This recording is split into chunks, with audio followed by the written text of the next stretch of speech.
Tied at 1 in the ninth. Spencer Torkelson homers off the fair pole. That was the difference as the White Sox lose it 2-1. It is Yuengling White Sox postgame live. He is thunder. I am lightning. We are sitting out here. There is thunder and lightning going on. Do you listen to that? Rumbling and rumbling. You're going to see lightning. They just got this game in time, although I was hoping it would end with the White Sox win. It doesn't, but everything going on here today. Just not a lot of hits for the White Sox. At all. You know what I mean? I think Paddock did a tremendous job hold them up. Yesterday they have a good game and scored some runs. Today the only guy in the bad show up was Montgomery. Has been good since he got to the big league level. Yeah. And, you know what I mean? 𝗏𝗟 continued to swing the hot bat. That's all they did. They not did much. Yeah. So there were two former Brewers who actually got this game started for the White Sox. First pitcher and second pitcher, 𝗬𝗏𝗶𝗹 Tyler Alexander. See that lightning? Look at that. Can you guys hear the thunder at home? I don't know if they can hear the thunder. It is angry skies right now. Listen to this. It started raining again. Look at this. I know. Let's cut to the chase. Heat Check, brought to you by Four Seasons Heating, Air Conditioning, Plumbing, and Electric. This is 𝗬𝗏𝗶𝗹 making his Sox debut. Starts the game. What does he do? How about he strikes out the side? Bam! On 11 pitches. Bam! One more. Bam! Look at this guy. He's got great stuff. He pitched great last year with the Brewers out of the pen. Spent most of this season in AAA. And they did some good scouting. Walker McKinnon is familiar with him, and he could be a nasty. Look at that pitch. That's a good arm right there. I mean, that's against a lefty too. Very, very, very good arm. So I mean, he's got multiple pitches. It's now pouring outside. Look at this. This is like out of a movie. Did you call for this, Roger? What's going on here? You're like speechless. You can't even talk. That's kind of weird because every homestands this year we have a rain delay. I know. That's a record. Is it Roger's fault? Roger's praying for some rain. the grass still right, nice and green. Yeah. Although I think Roger's sick of it. He's just like, enough. I know he's enough of this. But anyway, Tyler Alexander was with the Brewers earlier this season, and he is our Xfinity high-speed player of the game. He comes in after 𝗶𝗹, 4 1/3 scoreless in his last outing. What does he do tonight? 4 1/3 scoreless again. He was a second-round pick of the Tigers in 2015. This is just some nasty stuff here. You see the last two appearances, what he did to the White Sox, saving the bullpen. Today come out, do the same, exactly the same numbers. Look at that, 5K. 4 innings and 1/3. It's exactly what they did against the Cleveland team. Yeah, so I'm looking here to see if this is still the same thing as I'm on TV here as we're watching this. I mean, the White Sox bullpen, which basically consists of a lot of journeymen and rookies, right? And guys signed to one-year deals. Not much was expected of them, but they have one of the lowest ERAs in baseball. I'm looking at right here. They came in with the 12th lowest ERA in baseball as a bullpen, and they are right now 9th. They're 9th in baseball in team ERA. This bullpen, which makes, I believe, the amount of money I have in my pocket. I mean, that is, well, no, because it's probably $3 million. They probably make $3 million as a bullpen. Well, one thing about it is know what you get, how you handle it. Mm-hmm. I think we're doing tremendous job. Special when the starter last 3 games, they only last less than 5 innings. Yep. You know what I mean? And that's kind of hard for the manager and the coaching staff to put the thing together to make sure the bullpen survive. Yep. Who they're going to use, how many innings they're going to use. And I think Alexander is a big part of that saving the bullpen. I mean, he might end up being a starter. I mean, I think he essentially was going to be the starter here today. They just went with an opener. But I think going forward, the way he's pitching, he should be starting. Well, all of a sudden, he started last 1 inning. You never know in baseball. But I think what he's doing, I think the reason the White Sox bullpen is ready to go almost every night. The last two outings he throw out there, he said the bullpen. Liberty Mutual Insurance pitching recap. We're going to show you 𝗶𝗹. He gave up a run in the second inning, but it was great in the first inning, which we showed you. He struck out the side. Dylan Dingler with an RBI single. Then you see Alexander, 4 1/3. And Chris Paddock was 0 2-2 against the White Sox this year when he was with the Twins, and ERA almost at 12 in those 2 starts, but his first start against the White Sox with the Tigers, a much better outing. What did you see from Paddock here today? He turned the ball around the plate very well, synced very well. The ball was moving a lot. Like I say, it's throwing strike. Yeah. Everybody in the big league level, when you are around the strike zone, you're going to have very good chance to succeed. All right, so if this game had gone on 10 minutes more, game would be called, and they would have continued this tomorrow. It is pouring, and it is lightning, and it is thunder. Look at the outfield. I know.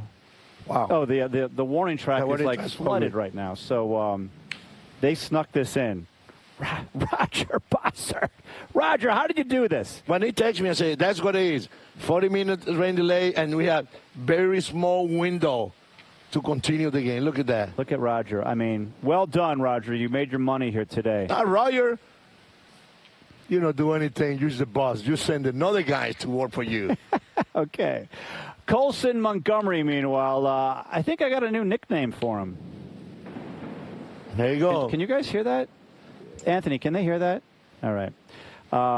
The thunder is really loud. The torpedo. He uses the torpedo bats. Would you call Colson Montgomery the torpedo? Well, that's a pretty good name. They're now hitting. Yeah, the torpedo. Because the torpedo. I tell you what, I don't hear anybody hitting with them after the few days.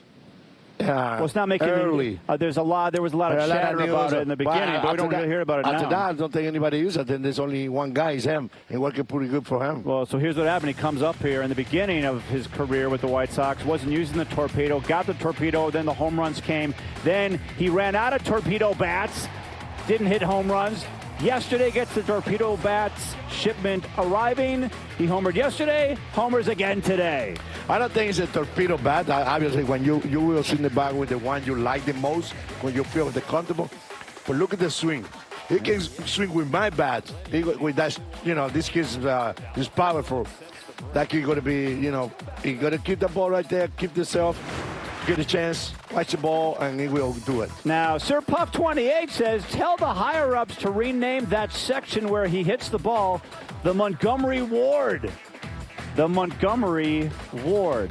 What does that mean? Okay, so once upon a time, for many, many years in Chicago, there was a store called Montgomery Ward. Oh, Montgomery. Yeah, it's like a long time ago. Yeah, in the 80s. Yeah. So whether you know what the Montgomery Ward was or not, it's either like the store or it's the ward that he hits it in. The Montgomery Ward. I like it. Yeah, because I remember that. My mom come here to say she spent all the money in that store. Yes. Everything was cheap there. It's like a... Yeah, it's affordable. Yeah, it's one of those kind of places, true. But if he keeps hitting the ball over there, I'm going to say Colson hit it to the Montgomery Ward. There we go. I like that. That's a good idea. Yeah. Mr. 𝗵𝗶28, thanks for that. By the way, that is his 10th home run in the last 18 games. He is the youngest player in White Sox history to ever do it. And he's also third in the majors in home runs since the All-Star break behind Kyle Schwarber, ahead of Julio Rodriguez and Shohei Ohtani. Aaron Benintendi, Lenny Sosa, by the way, they have 14 home runs. They lead the White Sox. Colson's got 10 in 32 games. He might end up leading the team in home runs, and he got here in July.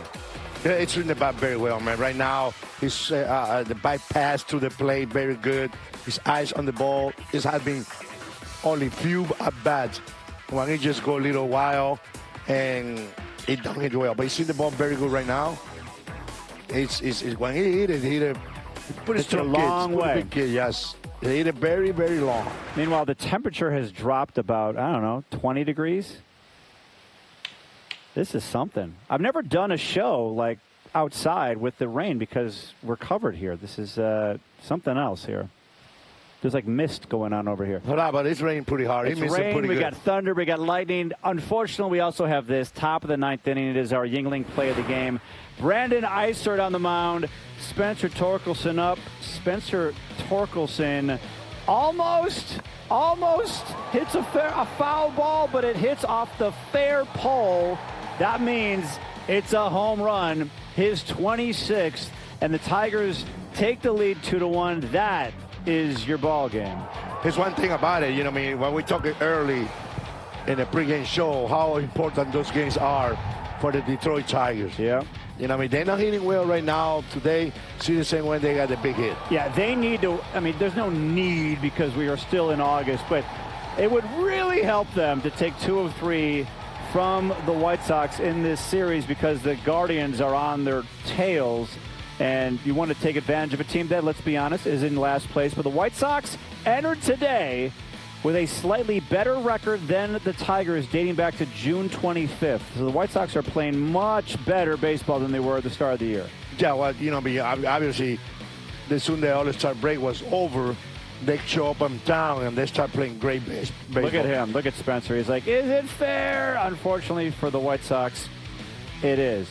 And then the rain came for the first time, almost out of nowhere. But when you see Roger in the camera well, that's never a good sign because that means that rain could be coming. And here it comes. They had a race to get the tarp on the field. I believe this is the 9th straight homestand with a rain delay this year. There was a 63-minute rain delay, and we had to wait it out in the 9th inning with 2 outs and 2 men on. How about that? That was a big pitch anyway. Come back after that rain delay for an hour, strike out the guy with 1 pitch. Down, he keep the White Sox with a chance to score a run to win the game. All right, so it's raining on tape. It's actually raining on the set. The tarp is came off the field. This is crazy. Put the tarp up here then. All right, we need a tarp on the set. So Cam Boozer comes in, throws 1 pitch. 1 pitch. And they get the out. And now, ladies and gentlemen, we have a storm brewing here. What's going on with this weather? I want you to stop. You look like the third base coach down there. Come on. I'm Justin 𝗵𝗂. I'm not sending you home, rain.